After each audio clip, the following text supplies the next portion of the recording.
pues vamos a comenzar con la sesión de hoy que va a ir sobre un patrón de arquitectura sobre el que os quiero hablar hoy y que se llama CQRS. Y antes de nada me gustaría, pues bueno, aunque parezca tópico, agradecer bastante a la organización todo el esfuerzo que hace para que este tipo de eventos suceda. Yo he sido miembro de la organización en ediciones anteriores y soy muy consciente del esfuerzo que esto supone y creo que es muy de agradecer y que está yendo, vamos, todo como la seda. En ese sentido, hoy, pues, además personalmente vengo con una ilusión especial primero por compartir esta sesión con toda la gente de la comunidad Agile con la que vengo trabajando y con la que he crecido profesionalmente en estos últimos años, con lo que para mí no es una sesión más, sino que vamos, me ilusiona bastante poder estar hoy aquí con vosotros hablando un poco de la experiencia que hemos tenido un poco en este tipo de entornos y qué tipo de prácticas hemos podido testear en esos entornos. Bien, para presentarme primero y antes de empezar a introducir la temática de hoy, pues bueno, mi nombre es Ricardo Borillo y colaboro habitualmente en este tipo de proyectos con una empresa del Parque Científico de la Universidad Jaume I de Castellón que se llama 4TIC y con esta empresa pues desarrollamos ciertos proyectos de arranque de empresas, creación de nuevos proyectos, vamos, un poco el bootstrap inicial de este tipo de desafíos, ¿vale? Con la experiencia un poco adquirida en los proyectos, pues intentamos intentar ayudar a otros equipos en distintas áreas, tanto en la parte de desarrollo más específicamente como si hablamos de JavaScript, Node.js y otras tecnologías, así como la de prácticas ágiles. Y bueno, pues hacemos sesiones de formación, refactoring, TDD, tal, con la iniciativa de Agile at Work en la que trabajamos. Al margen de que, como os comento, pues sé lo que cuesta organizar estos eventos porque participo como organizador en The Charlas en Castellón, que es una iniciativa que tiene 5 años ya en la comunidad. Bueno, aprovecho para comentaros que dentro del ámbito de desarrollo estamos lanzando una nueva iniciativa que se llama Programmer at Work y que, pues bueno, va a ser un conjunto de pequeños vídeos cortos donde podéis ir pues, viendo algunas de las técnicas que solemos utilizar en los proyectos. Bueno, sin más, empezamos a hablar un poco de la temática de hoy, porque de lo que hablamos realmente es de una pequeña historia que os quiero contar hoy, ¿vale? Una historia que comienza pues, con un equipo de desarrollo, el cual es un equipo Agile. Tiene los principios, ya no me refiero en cuanto a organizativos, de Scrum, Management, etcétera, sino los principios de XP, pues bastante metidos en las venas, ¿vale? Es un equipo pues, que se preocupa por la calidad del código, pues, que intenta que toda la base de código que desarrolla sobre sus modelos ricos pues, sea lo más extensible posible. Vamos, esas cosas que nos hacen pues, más altos, más guapos y mucho mejores, ¿no? Porque hacemos pues, TDD y hacemos toda esta serie de cosas, ¿vale? Con este ámbito, con este equipo humano, pues llega un cliente con una idea que nos permite empezar a construir una base para su proyecto pues aplicando nuestras buenas prácticas. Sabemos cómo hay que fundamentar la creación de este tipo de proyectos para que puedan seguir creciendo y se mantengan bien durante el tiempo y ahí ponemos a trabajar todas nuestras habilidades para que ese proyecto pues, se vaya constituyendo. Como tenemos las prácticas Agile pues, bastante interiorizadas, convencemos al cliente de hacer una construcción pues, progresiva, ¿vale? Para lanzar un MVP, un producto mínimo viable inicialmente, que pueda ser testeado por los usuarios para realmente validar la idea que está intentando desarrollar. En ese sentido, vamos construyendo algo que no tiene la pinta perfecta, ¿vale? pero que tiene los fundamentos para que la cosa funcione. Y es lo que quiere el cliente en este punto, ¿vale? No necesita más. Esta primera construcción con la que trabajamos pues, está sometida a varias presiones. Primero, con la relación del cliente, pues va pasando que hay partes de la funcionalidad que se van negociando. Eso quiere decir que esta estructura sólida inicial sobre la que construimos pues, se va extendiendo, ¿no? Y algunas de las extensiones pues, están sujetas al valor percibido por el cliente en cuanto a validez del producto. Y pues, bueno, hace que aparezcan pues, ciertas partes en el aplicativo que quizás nosotros como desarrolladores no hubiéramos integrado en la estructura básica, pero que adornan de alguna manera un poco el desarrollo. Van creciendo, empiezan a haber cuestiones de reporting, cuestiones de explotación de datos, que lo que hacen es engordar ciertas partes del sistema y bueno, no atacan exactamente al core de las necesidades que tenemos, con lo que las tenemos pues, un poquito aisladas y bajo control, entre comillas, ¿vale? Pues bueno, esta gente de negocio que se mueve mucho, conoce el mercado, etcétera, pues consigue un usuario target adecuado, ¿no? O sea, es uno de esos casos que por casualidad, pues un poco por el trabajo, por una mezcla de factores bastante curiosa, ¿vale?, consigue llegar a un segmento de mercado que es adecuado para su objetivo. Y entonces viene la avalancha, ¿no? O sea, nuestro sistema, que estaba muy bien, tenía toda esa base de test, un buen diseño con el que hemos crecido y unas cuantas estructuras que teníamos por ahí sustentadas para dar servicio a lo que nuestro cliente pensaba en ese momento determinado, pues se ponen realmente a prueba, ¿vale? Porque ahora no estamos dando servicio a los consumidores de ese MVP o de esa beta privada, sino que acabamos de abrir el grifo y multiplicar pues, por una cantidad ingente de visitas pues bueno, el público objetivo que va a utilizar nuestra aplicación. Entonces, ese tipo de impacto que se produce en el equipo empieza a crear pues, ciertas situaciones especiales dentro de nuestro equipo. Hay una serie de skills que se empiezan a desarrollar dentro del equipo y que, pues bueno, como no tenemos la suerte de que cada proyecto que hacemos tiene éxito y hay muchísimos usuarios demandándolo, pues tenemos conocimiento de muchas de las prácticas que se utilizan, pero no somos realmente súper expertos en escalabilidad, ¿vale? Lo que sí sabemos es que la base de intentar pues, dar servicio a este tipo de demanda tiene que ser el conseguir un escalado en horizontal, el poder ir añadiendo más infraestructura en paralelo, ¿vale?, con el fin de dar servicio finalmente a todo lo que necesitamos. Para ello, pues, una de las bases es la réplica de información y sobre todo el cacheo, ¿vale? Entonces, pues empezamos a ver como equipo un poco cuáles son las áreas más débiles de nuestra aplicación en cuanto a cómputo para intentar precocinar toda esa información y dársela al usuario de una manera más efectiva, ¿vale? Empezamos a ver pues que vale, todo el HTML que estamos produciendo continuamente en la visualización pues puede estar cacheado, ¿vale? Hay una herramienta que se llama Varnish que puedo poner como proxy y inmediatamente pues puedo servir muchísimas visitas más. Pero hay más niveles en los que puedo actuar, ¿no? Hay muchas queries a la base de datos que repito ingentemente, produciendo prácticamente siempre el mismo resultado, pero cargando toda la infraestructura que hay por detrás. Pues empiezo a ver cachés de segundo nivel como EH caché o precocinado de objetos, ¿vale? O sea, objetos que son costosos de crear dentro de mi aplicación y que normalmente, pues, en el momento que tienen una entidad y un estado dentro de mi sistema, lo que quiero es persistirlos y poderlos recuperar de una manera muy, muy sencilla. Madre mía, ha volado parte del mando este por aquí. Vale, entonces pues empiezo a utilizar cosas como Memcache o Redis o cualquier solución que queráis, ¿vale? Empiezo a hacerme un poco experto de toda esta capa que ya no es tanto del negocio, sino que empieza a condicionar la arquitectura de mi aplicación y ahora es en la fase en la que empiezo a oler que van a haber cambios. Durante esta fase, como somos un equipo muy técnico y estos desafíos pues nos encantan, pues estamos en ese estado mental en el que, joder, qué bien me lo estoy pasando, estoy disfrutando con la solución, porque es un desafío, por fin tengo un proyecto que me está demandando skills de escalabilidad, etcétera, pero noto una cierta presión preocupante, ¿vale? O sea, el negocio quiere moverse, yo estoy viendo dónde meto caché por todos los sitios y escalado horizontal y el sistema tiene que seguir evolucionando, ¿no? Entonces, este estado de felicidad está muy bien, pero dura relativamente poco, ¿vale? Tenemos que empezar a afrontar pues que el negocio quiere seguir creciendo en funcionalidad. Ahora tenemos el usuario target, ¿no? Ya lo tenemos fijado, está accediendo a nuestro sistema. Queremos empezar a añadirle valor de una manera más rápida, pero sin perder pues, ese escalado que estamos intentando producir. En ese sentido, pues las estructuras que inicialmente pues, se diseñan para un propósito determinado y que ahora estamos dándoles una vuelta de tuerca especial, ¿no? Para poder conseguir todo ese escalado, pues empiezan a corromperse un poco, ¿vale?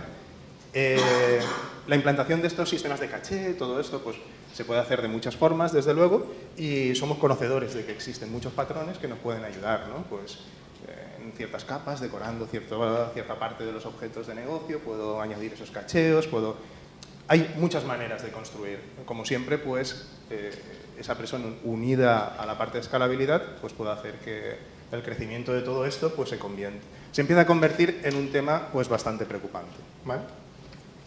En ese momento, cuando estoy añadiendo toda esta serie de funcionalidad y haciendo evolucionar todo lo que tengo, empiezo a darme cuenta que realmente mi sistema tiene dos partes bastante diferenciadas. Dentro de la misma identidad que tiene la aplicación, tengo dos partes claramente divididas.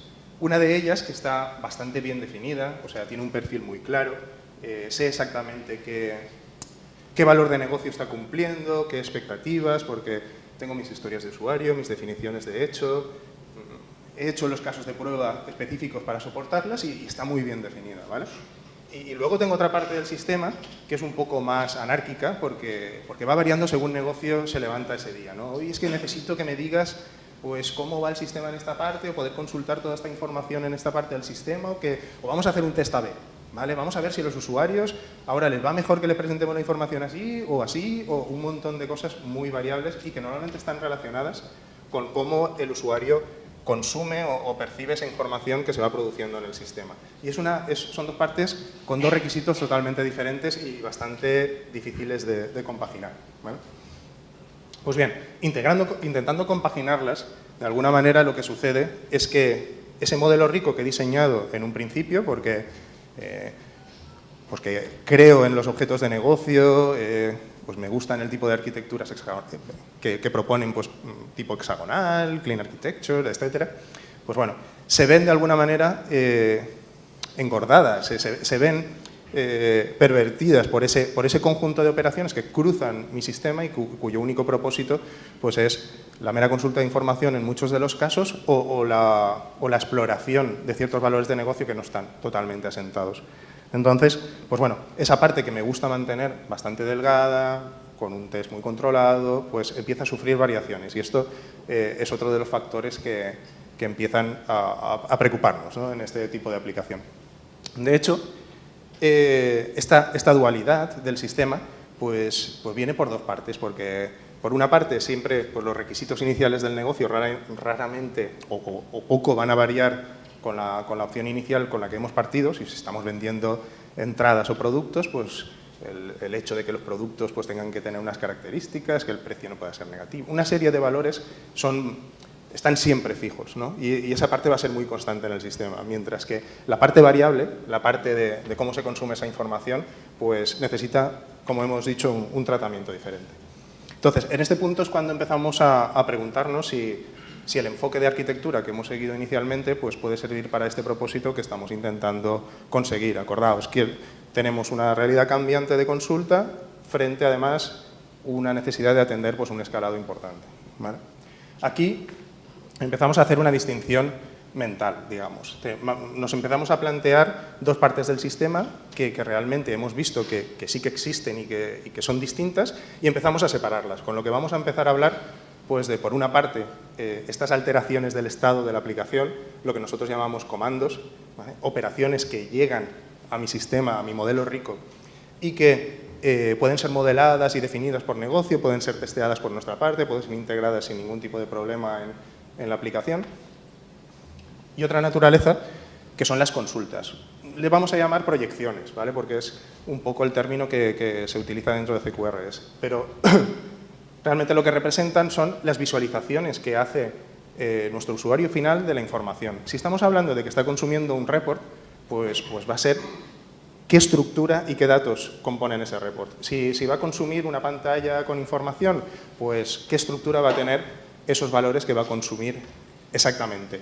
Y ya no hablamos de que esta información va a tener la misma estructura que la que nos entran como comandos, sino que vamos a empezar a pensar en cómo diseñar la estructura de datos a consumir, la estructura de lectura, para que sea lo más eficiente posible a la hora de ser consumida por el usuario final.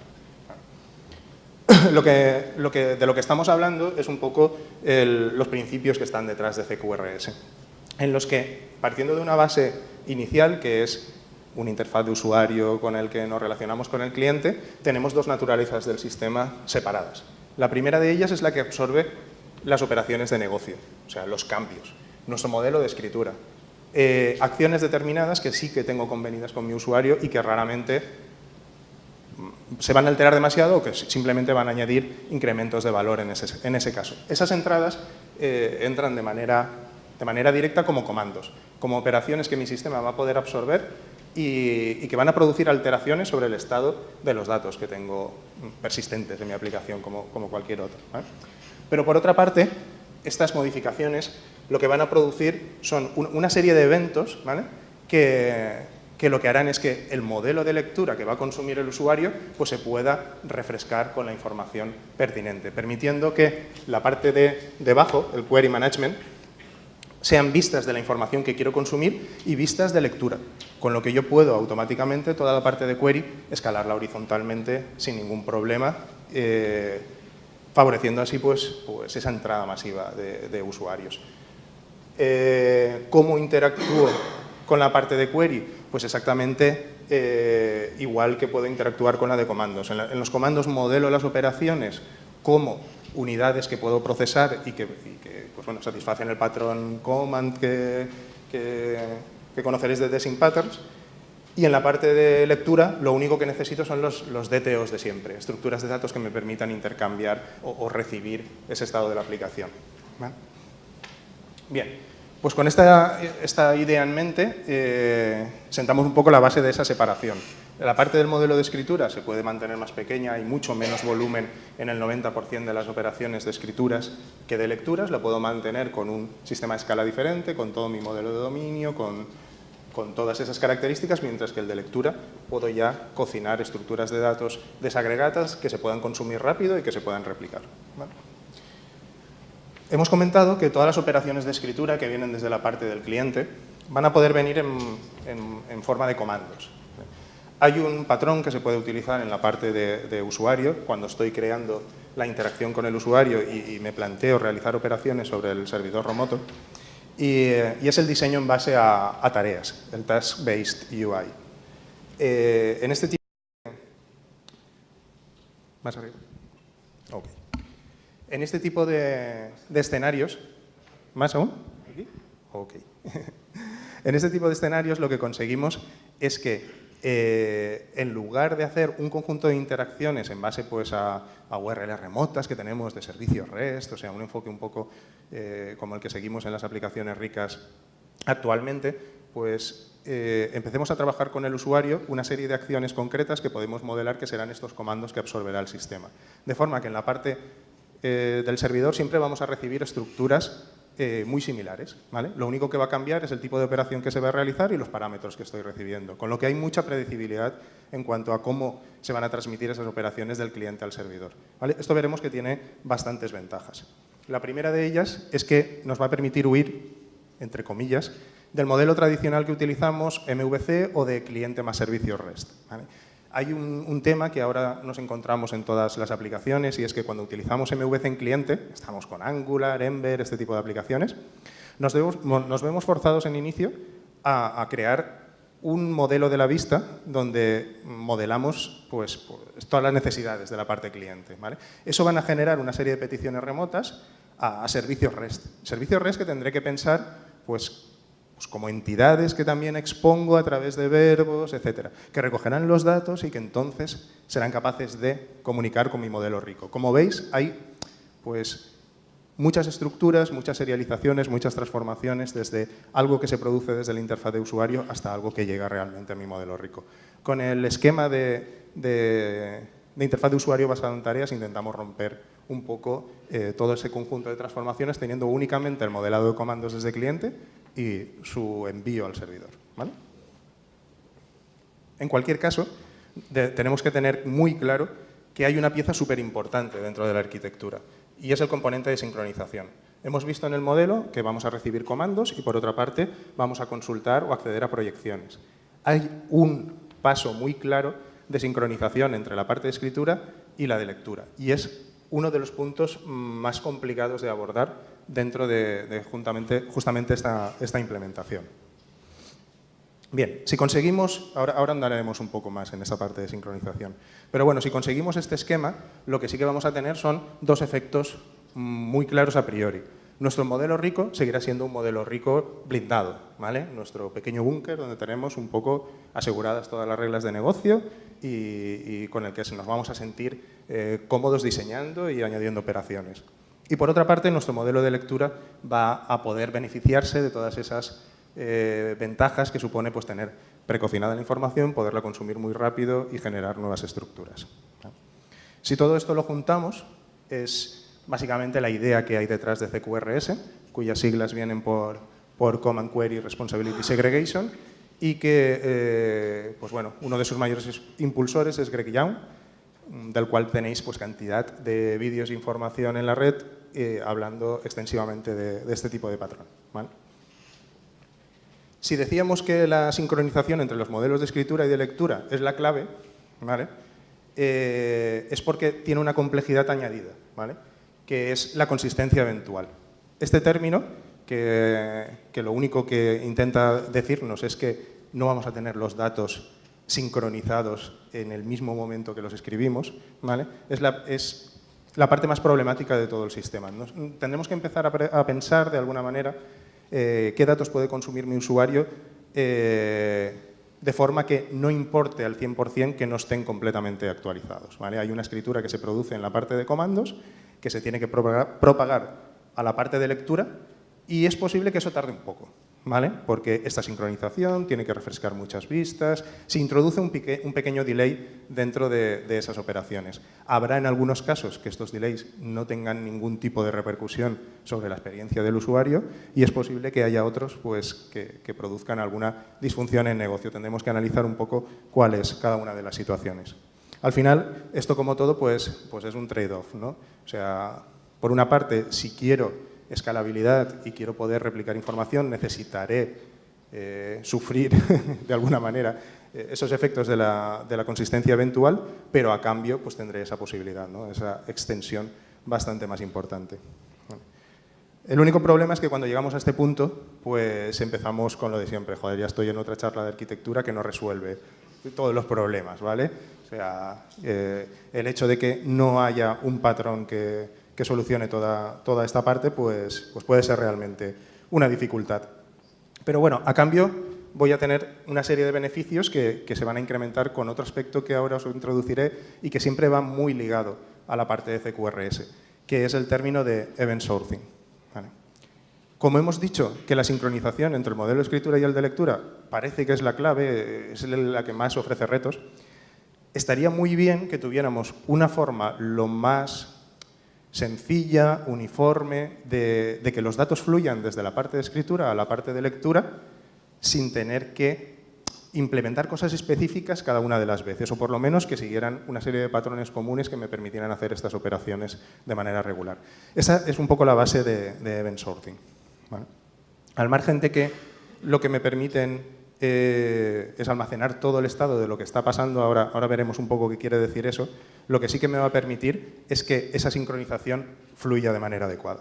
Para explicaros un poco la parte de event sourcing, os voy a dar un ejemplo bastante sencillo. ¿Cuántos conocéis cómo funciona por dentro una base de datos tipo Oracle? Vale, más o menos la mitad.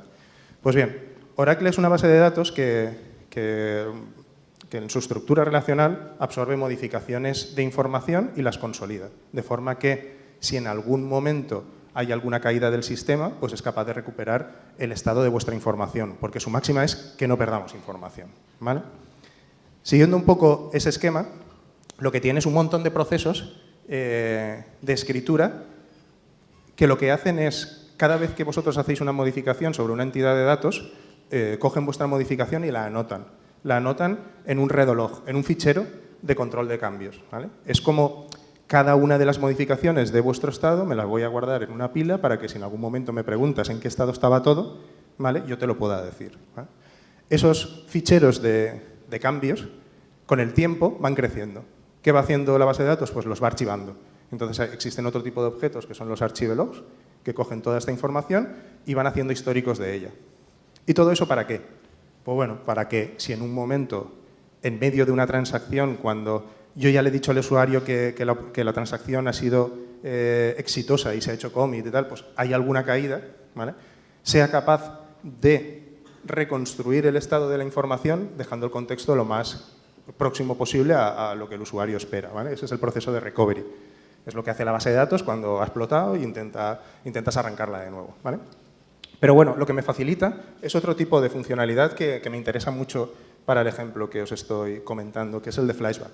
O sea, el de flashback lo que le permite a un usuario es hacer consultas reproduciendo el estado que tenía la base de datos, por ejemplo, pues hace un día, hace 2 días, hace todo el tiempo posible que los archivelogs me permitan. Si yo he guardado el archivelog de toda la base de datos desde siempre, le podré preguntar, pues hace 2 años, cómo estaba esta entidad de datos, ¿vale? Reproducir el estado. Eso es súper potente, súper interesante. Y Event Sourcing lo que intenta es atajar ese tipo de problemas. ¿Por qué? Porque muchas veces nosotros tenemos esquemas de este tipo, ¿vale? Carrito de la compra en el que el usuario mete un producto, mete otro producto, borra el primer producto, completa el proceso de compra. ¿Qué tiene de especial este procedimiento? Pues que en un sistema normal, transaccional, que diseñaríamos habitualmente, el resultado de esta operación es que el usuario ha comprado un único producto, ¿vale? Que es el producto 354, 4 unidades. Pero aquí hay una información súper importante para negocio, que es que el usuario primero ha añadido una cosa, ha añadido otra, y la primera la ha eliminado, no la quiere, ¿vale? Esa información no se consolida en el estado final de la aplicación, pero para negocio es súper importante, porque le da una trazabilidad muy clara. Si en lugar de consolidar todo eso en entidades de datos, nosotros hacemos algo parecido a lo que hace la base de datos, y lo que hacemos es generar incrementos sobre el estado, vamos generando los comandos asociados desde la parte cliente y los enviamos al servidor por la parte de escritura, y el servidor los recoge y va almacenando ese estado como modificaciones de la aplicación, lo que conseguiremos es hacer análisis de muchos tipos. El primero, permitir a la gente de negocio hacer comparaciones del estado actual con un estado anterior del sistema para ver si ha habido una evolución, una mejora al respecto. Este tipo de arquitecturas justamente facilitan estas operaciones. Si esto lo tenéis que hacer vosotros un poco desde cero, tendréis que diseñar toda esa estructura para soportar este tipo de valores. Aquí, en este tipo de soluciones, pues lo tenemos gratis, ¿vale? ¿Qué posibilita más? Pues análisis de muchos tipos, como el que os he comentado. Pues los usuarios que primero han añadido un producto tal, luego lo han eliminado porque no sé qué, después de tanto tiempo, ¿vale? Cosas que son bastante complicadas de implementar si no es utilizando estas técnicas. Con esto satisfacemos muchas de las necesidades de negocio, pero también necesidades nuestras. Queremos seguir testeando que todo funciona correcto. Un sistema en el que toda la evolución desde el día 0 se va almacenando como comandos y cambios de estado, lo que me permite es que pueda hacer un testing de regresión súper fácil, ¿vale? O sea, podría seguir comprobando que la validez de todas las operaciones que se hicieron en su momento, aunque haya cambiado el diseño de mi sistema, sigue siendo válida. ¿Cómo? Pues reproduciendo simplemente todo ese estado que se ha almacenado hasta el momento, con lo que introduce nuevas posibilidades de test que pueden ser muy interesantes para mi aplicación. En ese sentido, estaríamos pensando, joder, pues vale, la idea está bien. Tengo un sistema que tiene esas necesidades y además pues quiero que pueda escalar. Puedo estar en ese rango de aplicaciones en el que CQRS puede ser interesante. Pero ¿cómo me meto a implementar todo esto, ¿no? Porque sincronización, estados, un montón de complejidad, ¿no? Pues bueno, aquí lo que tenemos son 2 maneras de verlo, ¿vale? La manera del hombre pobre, ¿vale? Y la manera un poco súper completa de diseño, etc, etc, ¿vale? Yo os voy a contar primero la del hombre pobre porque muchas veces unas operaciones o una distribución bastante sencilla con las herramientas que ya tenemos pueden hacer que todo esto se pueda llevar a cabo. Primero, si solo tenemos una base de datos relacional, fijaos que, aunque yo cogiera mi aplicación, imaginaos que tenéis una aplicación en Java, ¿vale? Y aunque tuviera que dividir mi aplicación en 2 partes, ¿vale? Y tener un paquete Java con mis clases del modelo de escritura y un paquete Java con toda la lógica de extracción de esos DTOs de la parte de lectura, ya tendría una primera separación de mi código. Eso quiere decir que las partes complejas de cómo hacer queries, filtros, tal, estarían separadas de cómo estructuro mi dominio y mis reglas de negocio. Ese es un primer paso. El segundo es que si quisiera hacer esa sincronización dentro de la base de datos de la que hablábamos, lo podría hacer en mi modelo relacional. Tengo unas tablas que cuando pasan ciertas operaciones, ciertos eventos, pues disparan una serie de triggers o lo que sea, que cogen esos datos y sincronizan hacia vistas materializadas de la información, con lo que el consumo de toda esa información pues, sería más directo. Claro, si no quiero tirar de base de datos para hacer todas las lecturas, pues bueno, esas sincronizaciones podrían ir, como hemos dicho, a herramientas pues, de almacenamiento de esa información, que podrían ser un Redis o lo que tengáis más a mano, ¿vale? Esto sería un poco la manera de hacerlo inicialmente. Si vamos a una solución, pues, desde el punto de vista de diseño lo más completa posible, podemos empezar a examinar ciertos conceptos alrededor de lo que se llama Domain Driven Design, que para mí simplemente pues, es una manera de nombrar a muchas de las cosas que ya hacemos en nuestros modelos ricos, ¿vale? Bien, en una arquitectura basada en Domain Driven Design, eso quiere decir que voy a tener un modelo rico sí o sí, y que los responsables de guardar la información serán repositorios, ¿vale? El patrón repository, que ya conozco un poco para desacoplarme de la persistencia. Y aquí tenemos la dualidad, ¿vale? Tenemos el cliente que está enviando comandos hacia la parte del servidor. Esos comandos lo que están llegando es pues, a un handler, a alguien que los va a recibir en la parte del servidor, no un montón de servicios REST que exponen recursos, no. Un punto de entrada donde voy a tener unos handlers que van a poder validar esos comandos de entrada y ver que son correctos. A partir de ese momento, como son operaciones de variación de estado de mi aplicación, pues muchos de ellos implicarán llamadas a repositorios. Los repositorios dentro de DDD gestionan nuestras entidades de dominio que se llaman agregados porque pueden componer distintas entidades o agregados raíz porque son la base de esa agregación con la que voy a operar. Pero bueno, en lugar de coger todas esas modificaciones y cambiarlas directamente en la persistencia, una persistencia tradicional, que podría ser una base de datos con un ORM o lo que sea, lo que van a hacer es generar algo que se llama en DDD Business Events. Los Business Events simplemente son esas declaraciones de que cierto estado dentro de mi aplicación ha cambiado. Y ese estado se puede almacenar en un sistema de persistencia tal cual lo haría, por ejemplo, la base de datos con los redologs que os he explicado antes. Esa manera de coger esas evoluciones de estado y hacerlas persistentes, ¿vale? Se implementa habitualmente con un tipo de elemento de persistencia nuevo que son los almacenes de eventos, el Event Store. De hecho, existen implementaciones de estos Event Store sobre bases de datos no SQL y existen implementaciones súper específicas solo para implementar este patrón. A nosotros nos da igual, porque lo único que vamos a hacer es que ese cambio de estado pues, se almacene en algún sitio y ya está. Pero lo que sí que conseguimos es que ese cambio de estado que se ha producido y se ha consolidado en la base de datos pase al modelo de lectura.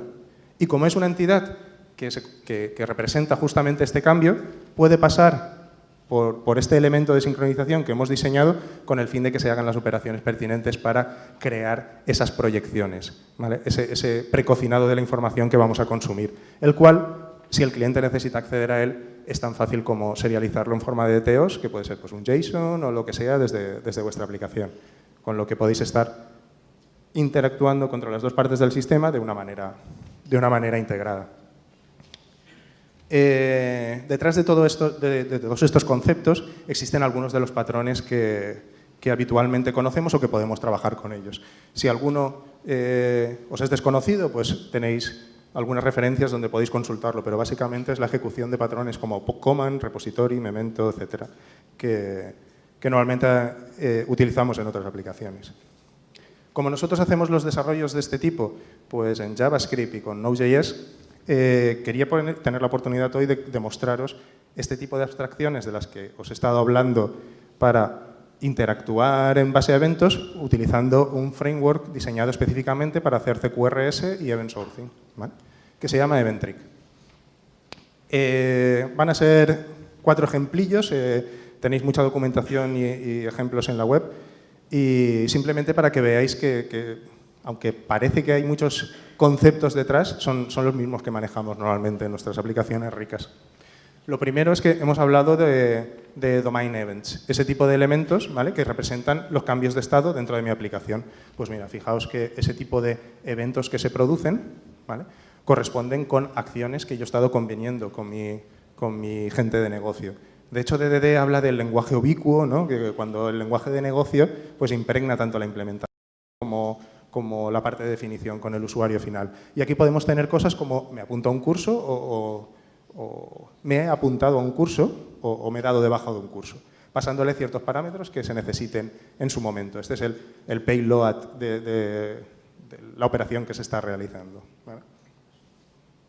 Por otra parte, os he hablado que las entidades de dominio, ¿no?, que tenemos representadas son las que gestionan un poco todas estas operaciones. Entonces, son las que tendrán los métodos que normalmente yo implemento en mi dominio rico. Yo le digo a mi dominio, oye, que me viene un estudiante, que se apunte o que se borre, ¿vale? Esos métodos normales son los que expongo directamente aquí, con la diferencia de que esos cambios en el dominio no producen modificaciones en la persistencia directamente con un ORM, con todo lo que estoy acostumbrado a partir de un repositorio con el que actúo, sino que me generan esos esos eventos de dominio que os he introducido para que esas operaciones se persistan y se almacenen históricamente todos los cambios. Bien, ¿quién procesa todos esos commands que se generan desde la parte de cliente? Pues un command handler, ¿vale?, que es lo que os había presentado un poco en el dibujo a mano. Es el que va a recibir estos comandos desde la parte de cliente y va a pedir a los distintos actores, ¿vale?, que empiecen a hacer esas modificaciones y se interactúe con ellos. De hecho, aquí pues está llamando a mi dominio, ¿vale?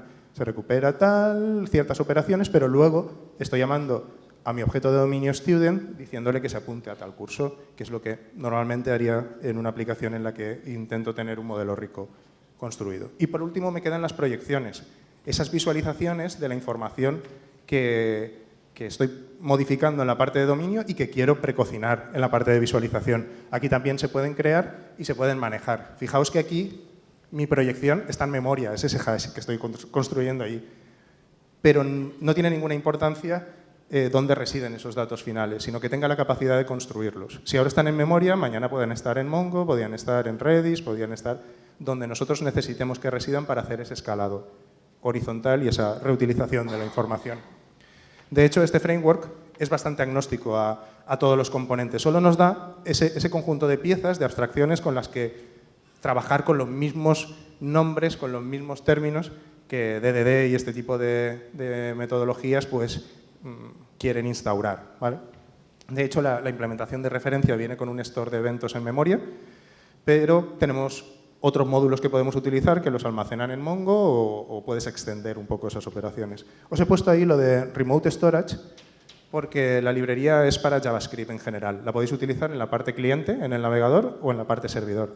Si la utilizáis en la parte cliente, pues los eventos que se producen se almacenarán remotamente. Pues directamente se enviarían a una parte servidora, ¿vale? Pero tenéis las dos posibilidades. Como estoy entrando ya un poco en el timing ya de la charla, voy a empezar con la parte de las conclusiones, ¿vale?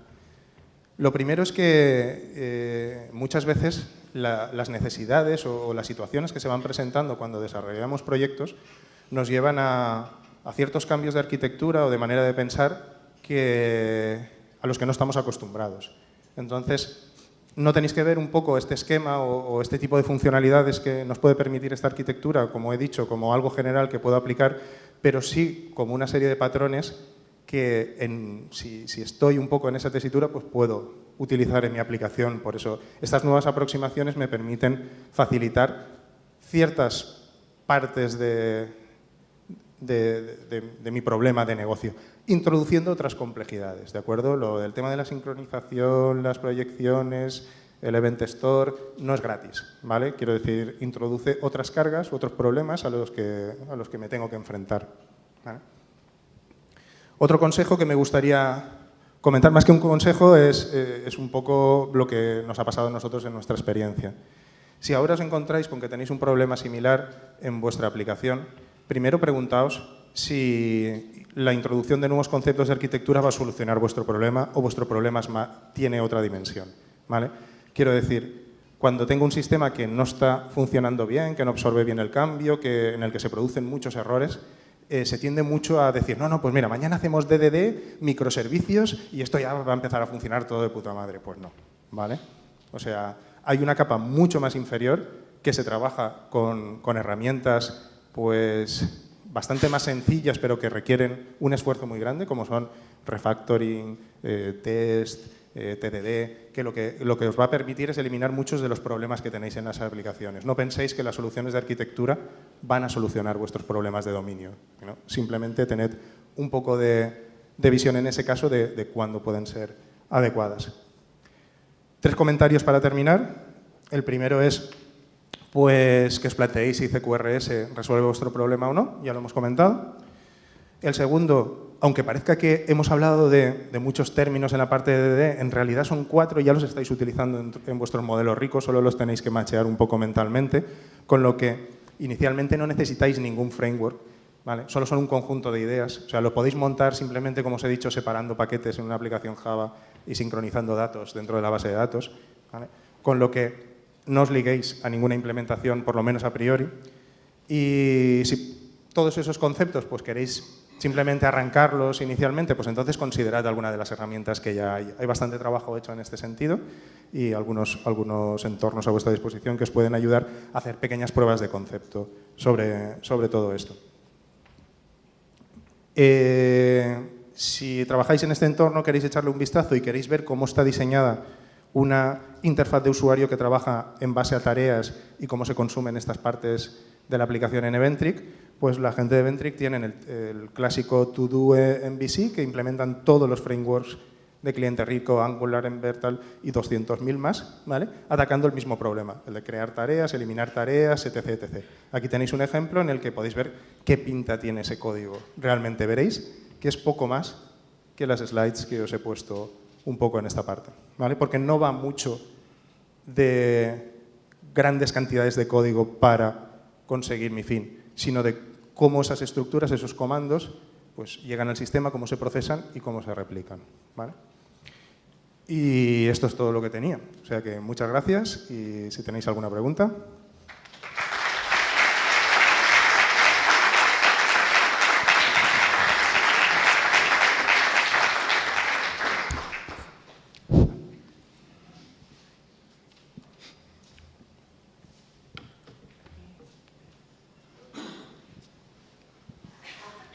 Hola. Hola. Buenos días. Mi pregunta es sobre qué hacer si el event log storage se convierte en un bottleneck. ¿Quieres decir en cuanto a rendimiento, etcétera? Sí. Vale. Suponiendo, bueno, tienes bastantes opciones de cómo implementar este event storage, ¿vale? Quiero decir, las bases de datos, llamarles tradicionales, no, pero en el mundo no SQL, Mongo, todas este tipo de base de datos son en muchos casos las que se utilizan para almacenar los eventos del Event Storage y tienen miles de opciones de escalabilidad. De hecho, nacieron un poco para solucionar ese problema de escala en la persistencia. Entonces, lo que te diría es que escalarías igual que escalarías cualquier storage que pudieras tener. En este caso, pues con sharding o cualquier operación pues, más avanzada en este caso. Existen implementaciones muy específicas para Event Store y tienen en mente justamente procesar millones de cambios de estado de distintas entidades, ¿vale? Y prácticamente yo veo complicado que sea el cuello de botella de la operación. Bueno, gracias. En cualquier caso, podría añadir también que todos estos cambios de estado se producen para una entidad de negocio. Quiero decir, imagínate que es la persona y no la persona, sino la persona con DNI tal, ¿vale? Que eso es una entidad viva dentro del sistema que puede absorber eventos. Esas personas reciben cambios en su estado. Eso quiere decir que cada cambio para esa entidad se va a ir almacenando en mi sistema. Y eso es algo que preocupa a la gente porque empieza a pensar, vale, pero es que personas en mi sistema hay 2 millones y yo las puedo cambiar en algún momento, que voy a tener 2 millones por unos 10 cambios por persona, todo eso ahí. Pues sí, pero no al mismo tiempo, ¿vale? Quiero decir, si pensamos, por ejemplo, dentro de un sistema, en la vida de un sistema, cuántas veces una persona cambia sus datos o cuántas operaciones se producen para cada una de las entidades, en realidad son muy pocas. Aquí no he podido entrar en ciertas problemáticas en ese sentido, pero si tuvieras una entidad en el sistema que cambiara a saco, que cambiara miles y miles de veces y fuera muy ineficiente tener todo ese estado cargado en memoria cada una de las veces que necesito trabajar con esa entidad, existen otros conceptos que te pueden ayudar como las snapshots, que es una manera de consolidar información histórica, ¿vale? Para que no tengas que estar leyendo todo el histórico. hay, la verdad es que mucho trabajo hecho en cuanto a cómo conseguir que esto funcione de manera más o menos eficiente. Aquí. Perdón, es que estás en la sombra. Una pregunta. ¿Cuáles son los...? ¿Se me oye? Sí. Sí. Has comentado todo lo bueno y demás de CQRS y por qué utilizarlo en contra de otros modelos, pero ¿cuáles son los puntos débiles de CQRS? Claramente el de la sincronización. Sí, claramente, vamos, para mí. Si hablamos un poco de cuáles son los negativos para la parte de negocio, está claro que la consistencia eventual. ¿Vale? Es algo que en algunos otros sistemas estamos acostumbrados a manejar, pero aquí pueden tener pues ciertas latencias y además pues pueden haber problemas porque esa consistencia eventual a veces puede que no se consiga. ¿Qué pasa si falla el proceso de sincronización y los datos no se materializan como toca? Pues hay ciertos puntos a tener en cuenta y el clave es la sincronización. Por eso creo que los modelos como Event Sourcing han salido para estandarizar cómo esas alteraciones de estado fluyen de una manera más o menos sencilla desde la parte del modelo rico al modelo de lectura. Lo que va a hacer es que siempre lidiemos con una estructura de entidades muy similar, que son los eventos de dominio, los business events, ¿vale? Y tratarlos va a ser bastante más sencillo que abordar que cada vez que cambia una tabla en un sitio y se lanza un trigger y tienes que coger los datos y materializarlos, ahí hay bastante lógica que implementar para que todo eso fluya, ¿no? Y a veces se tiende a cometer el error un poco de que esos procesos de sincronización pues empiecen a utilizar lógica del sistema, ¿no? Entre comillas. Entonces, en esa parte hay que ir con cuidado. Es un poco el punto complejo. Aparte, entonces, es que se le ve un sistema bastante complejo y a lo mejor para operaciones bastante sencillas no es necesario. El tema de que convivieran dos arquitecturas diferentes, o sea, CQRS no habría ningún problema tampoco. No, de hecho he intentado, lo que no sé si ha quedado demasiado claro, he intentado exponerla un poco de manera incremental. Quiero decir, no os quedéis únicamente con el esquema que os he pintado a boli al final de todo, ¿vale? Porque ese es como un poco la interacción de todos los conceptos alrededor de la estructura. Bien, separar responsabilidades solo en el código, ¿vale? Lo que estaba diciendo de tener dos paquetes con visibilidades diferentes que solo se comunican de una manera para tener mi código de modelo de dominio que hace operaciones y mi código que consume datos y los expone separados, eso en muchas aplicaciones os puede resultar de utilidad. Y más si utilizáis para persistencia patrones como Active Record, ¿vale? Porque lo que pasa con Active Record es que todos los métodos de acceso a la persistencia engordan mis entidades. Entonces, tengo mis reglas de dominio, mis estados, pero además tengo 200.000 métodos de acceso para consultas de distintos tipos. Separar solo eso a nivel de código, ¿vale? Ya es una ventaja. Ese es el punto cero, ¿vale? Luego sería, pues, si necesitáis ese escalado horizontal y las proyecciones de lectura, pues las queréis replicar, pues entonces paso 2, ¿vale? Vamos a aplicar este concepto de separación a cómo consumimos los datos. Y si realmente tenéis una problemática que es consistente con todo lo que hemos comentado, pues os interesará que todos esos cambios que fluyen de una parte a otra se representen de una manera lo más cómoda, estandarizada posible, ¿vale? No sé si me explico. Vale. Sí, me parece que casi me lo has contestado. Estrategias de migración desde una arquitectura que tengo ahora, la que sea. No te estoy diciendo dame todas las estrategias de migración posibles, sino cuáles son, por dónde empezar, que casi lo has dicho. Si tienes un Active Record, empieza separando las consultas de... Sí, lo primero que diría es que tendríamos que retroceder a ayer, volver a la charla de Xavi y empezar a hablar de cambio paralelo. Quiero decir, los procedimientos de migración de una arquitectura actual a una nueva entiendo que son sin parar negocio, sin parar nada y ir trasladando esas modificaciones de una manera coherente, ¿no? Yo empezaría a aplicar esos conceptos de cambio paralelo. Es lo que solemos explicar siempre, el nuevo diseño que emerja hacia las necesidades de lo que estáis haciendo ahora va a convivir en paralelo durante cierto periodo de tiempo. Eso quiere decir que en el momento que los cambios a ciertas entidades se sincronicen en una parte de lectura y se consuman por la aplicación, cada vez irán más cambios allí, hasta que llegará un momento que de esos dos diseños en paralelo que ya cumplen el objetivo, podremos coger el que queremos eliminar y eliminar toda esa porción de manera entera cuando estemos seguros que no hay ninguna otra funcionalidad del sistema que la utilice, ¿vale? Yo creo que es ahora mismo la única estrategia que existe para hacer cambios de arquitectura sobre sistemas en marcha, y es refactoring. Es refactoring narrow y con construcción en paralelo.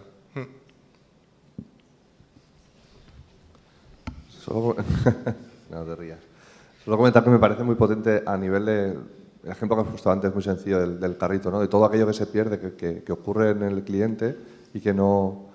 Ese patrón, solamente en ese modo de lectura, digamos, de información volátil, me parece perfecto, o sea, es brutal. En cuanto a la otra parte, cuando ya entramos en temas de sincronización, ¿hay respuestas en cuanto al tema, la parte de negocio, ¿no? El backend? Te pongo un ejemplo, bloqueos optimistas. Es decir, si hay soluciones, si hay propuestas sobre soluciones de cómo se podría solucionar esa parte a nivel de bloqueo, por ejemplo, ¿no? O algún patrón que puedas aplicar detrás. Claro, por bloqueo no, porque lo que queremos es escalar horizontalmente, si no podríamos hacerlo. Puedes tomar como referencia algunas de las prácticas que utilizan, pues, por ejemplo, gente como Amazon, ¿vale? Y no son bloqueos optimistas, sino que son comportamientos optimistas, diría Por eso te digo que es súper básico, a partir de ahí es una evolución más elaborada. Sí, de hecho a mí me parece genial, quiero decir. Yo puedo confiar en la estructura que he creado y en mi modelo de dominio y en cómo funciona todo, haciendo que el tema de la sincronización sea algo que sea consciente que es complejo y que puede, en un caso muy raro, pues darme algún problema. Entonces, ¿cómo puedo actuar yo? Pues a mí me encanta el ejemplo de Amazon. Quiero decir, yo entro a comprar, hago las operaciones normales y Amazon súper rápido me dice que todo ha ido de puta madre, ¿vale? Quiero decir, Amazon en su sistema súper tocho tendrá que estar haciendo sus operaciones para que toda esa logística, darme servicio a mí y a muchísimos más. Eso en el 90% de los casos, en el 99% de los casos va a funcionar bien. ¿Qué pasa si funciona mal? Pues que Amazon te envía un correo y te dice, discúlpame, pero ha pasado algo raro. ¿Cuántas veces se reciben esos correos? Porque yo sé que existen, pero no los he recibido nunca, ¿vale? Sí que he oído el caso, ¿vale? Esto quiere decir que ante situaciones súper anómalas, fuera de tu control, debido a que estás en una plataforma que necesita de la consistencia eventual, puede pasar que el stock se haya agotado en ese momento porque yo te he dicho que sí sin hacer todo el check-in completo y que luego no haya. Pues en ese caso, pues se informa al cliente, se le compensa como toca y no pasa nada. Una buena gestión de expectativas, ¿no? Mientras has dado servicio a por 100 o por 1000 o no lo sé, ¿sabes? O sea, ¿eso me preocupa realmente dentro del volumen de operaciones que me permite ese tipo de...? Pues igual no. Claro, si lo hago fatal y de cada 3 la sincronización falla, pues entonces muy mal la cosa. Pero yo creo que abre puertas a maneras un poco diferentes de pensar y de abordar estos problemas.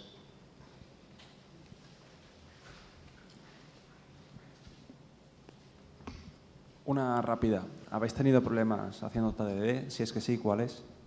Haciendo TDD, ¿quieres decir? Pues en realidad prácticamente ninguno, en el sentido de que el modelo de dominio que puedes tener dentro de esta parte es súper tradicional, no tiene ningún tipo de inconveniente o de barrera. De hecho, tiene muchas menos barreras, porque si a mi modelo rico empiezo a eliminarle todas estas semánticas tóxicas que a veces existen para recuperar datos, esos getters que se cuelan en objetos de dominio que no tenían que estar nunca y que contaminan un poco todo ese acceso, si eso lo elimino de base, ¿qué me queda? Me queda la lógica, me quedan los cambios. El modelo de dominio que me queda es mucho más limpio que el de una aplicación MVC clásica en la que, pues bueno, el framework me puede llevar a controladores muy pesados, a lógica que liquea, que se queda en la parte del controlador, muchos accesos con Active Record, muchos patrones que sabemos que son muy, muy malos para cómo construimos el dominio. Y aquí yo creo que esa es una de las partes beneficiosas por eso. Incluso si no decimos que usamos TQRS con todo el full stack, con todo DDD, solo en algunos casos separar mentalmente los objetos de infraestructura que consumen datos de realmente los objetos de dominio que ofrecen operaciones, ya es un punto de avance. ¿Vale? Por eso me gustaría que la idea que se quedara un poco, fuera más de esos conceptos que puedo ir aplicando, más que una arquitectura enlatada que puedo, ¿sabes? Despliego, pongo y esto es TQRS y aquí está todo, ¿no?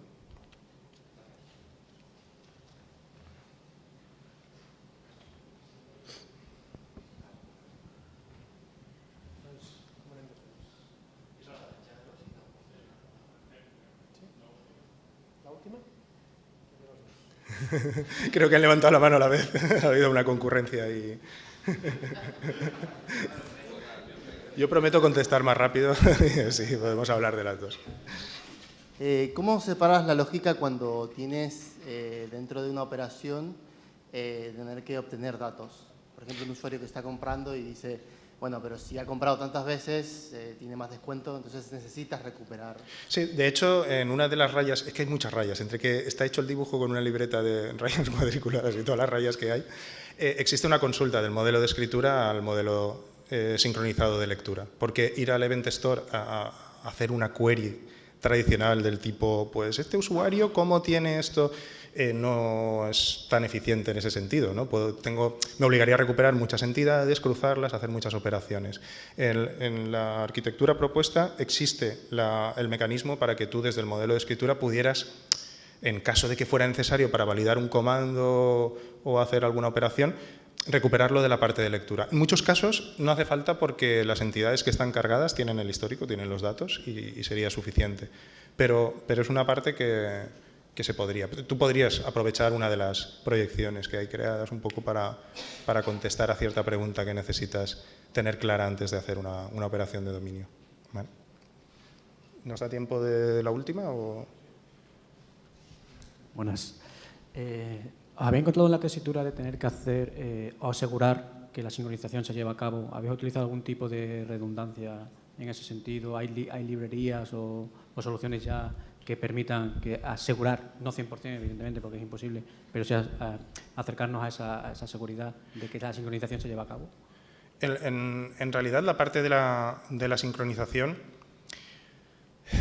es bastante general en ese sentido. Quiero decir, nosotros no tenemos un monitor continuo que vea que cada operación, pero sí que tenemos cierto testing exploratorio en el sentido de coger algunos de los eventos que se han producido tal, y ver si están consolidados en la parte de lectura, porque es que si no, no te vas a enterar. Ese es el problema que tiene la sincronización, que si un evento no ha sido consistente, no se ha sincronizado, puedes no enterarte.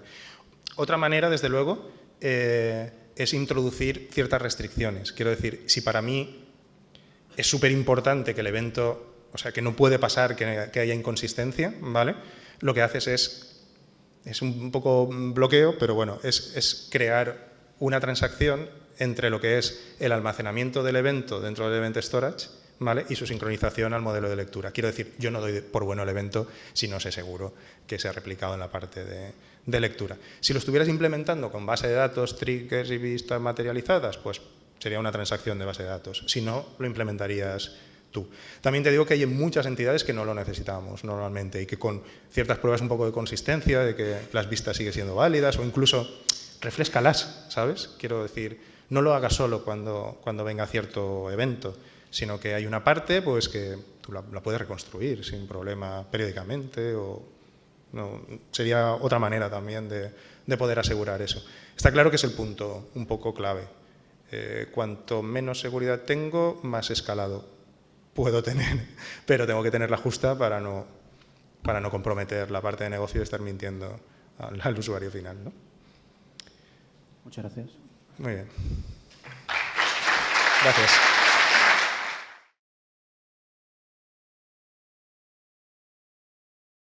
Prácticas Agile, pues bastante interiorizadas, convencemos al cliente de hacer una construcción pues progresiva, ¿vale? Para lanzar un MVP, un producto mínimo viable inicialmente, que pueda ser testeado por los usuarios para realmente validar la idea que está intentando desarrollar.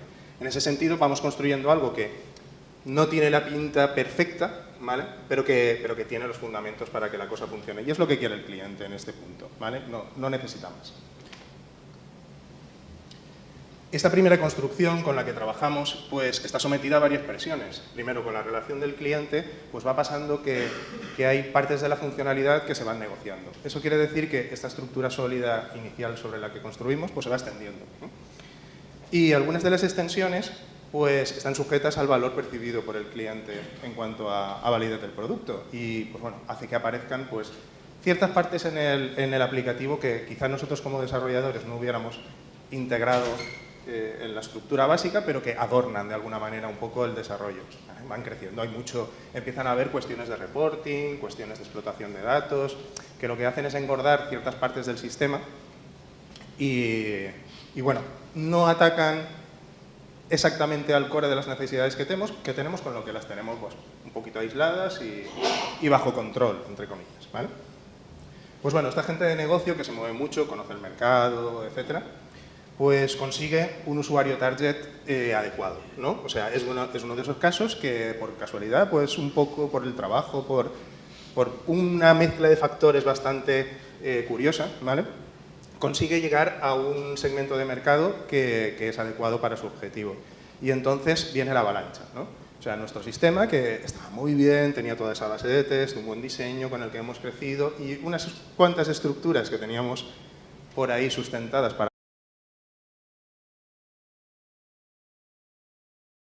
Bueno, pues vamos a comenzar con la sesión de hoy, que va a ir sobre un patrón de arquitectura sobre el que os quiero hablar hoy y que se llama CQRS. Y antes de nada me gustaría, pues bueno, aunque parezca tópico, agradecer bastante a la organización todo el esfuerzo que hace para que este tipo de eventos suceda. Yo he sido miembro de la organización en ediciones anteriores y soy muy consciente del esfuerzo que esto supone y creo que es muy de agradecer y que está yendo, vamos, todo como la seda.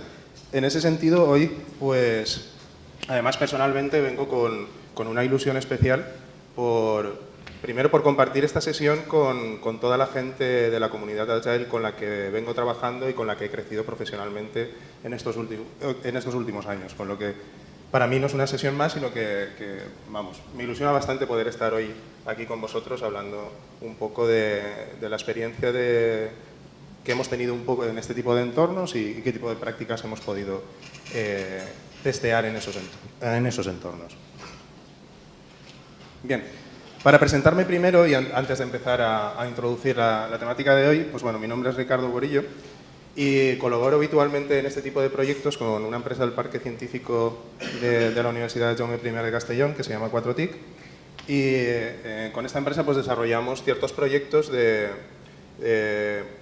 arranque de empresas, creación de nuevos proyectos, vamos, un poco el bootstrap inicial de este tipo de desafíos, ¿vale? Con la experiencia un poco adquirida en los proyectos, pues intentamos intentar ayudar a otros equipos en distintas áreas, tanto en la parte de desarrollo más específicamente como si hablamos de JavaScript, Node.js y otras tecnologías de crear dentro de mi aplicación y que normalmente pues en el momento que tiene una entidad y un estado dentro de mi sistema lo que quiero es persistirlos y poderlos recuperar de una manera muy, muy sencilla. Madre mía, ha volado parte del mando este por aquí. Vale, entonces pues empiezo a utilizar cosas como Memcache o Redis o cualquier solución que queráis, ¿vale? Empiezo a hacerme un poco experto de toda esta capa que ya no es tanto del negocio, sino que empieza a condicionar la arquitectura de mi aplicación y ahora es en la fase en la que empiezo a hablar que van a haber cambios. Durante esta fase, como somos un equipo muy técnico y estos desafíos pues nos encantan, pues estamos en ese estado mental en el que, joder, qué bien me lo estoy pasando, estoy disfrutando con la solución, porque es un desafío, por fin tengo un proyecto que me está demandando skills de escalabilidad, etcétera, pero noto una cierta presión preocupante, ¿vale? O sea, el negocio quiere moverse, yo estoy viendo dónde meto caché por todos los sitios y escalado horizontal y el sistema tiene que seguir evolucionando, ¿no? Entonces, este estado de felicidad está muy bien, pero dura relativamente poco, ¿vale? Tenemos que empezar a afrontar pues que el negocio quiere seguir creciendo en funcionalidad. Ahora tenemos el usuario target, ¿no? Ya lo tenemos fijado, está accediendo a nuestro sistema. Queremos empezar a añadirle valor de una manera más rápida, pero sin perder pues, ese escalado que estamos intentando producir.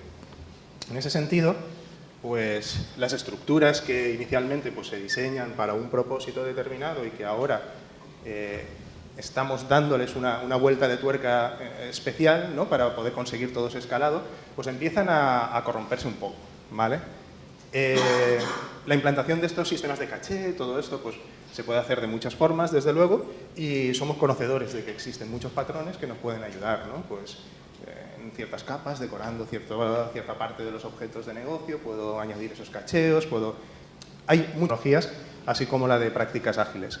Y bueno, pues hacemos sesiones de formación, refactoring, TDD, tal, con la iniciativa de Agile at Work en la que trabajamos. Al margen de que, como os comento, pues sé lo que cuesta organizar estos eventos porque participo como organizador en The Charlas en Castellón, que es una iniciativa que tiene 5 años ya en la comunidad.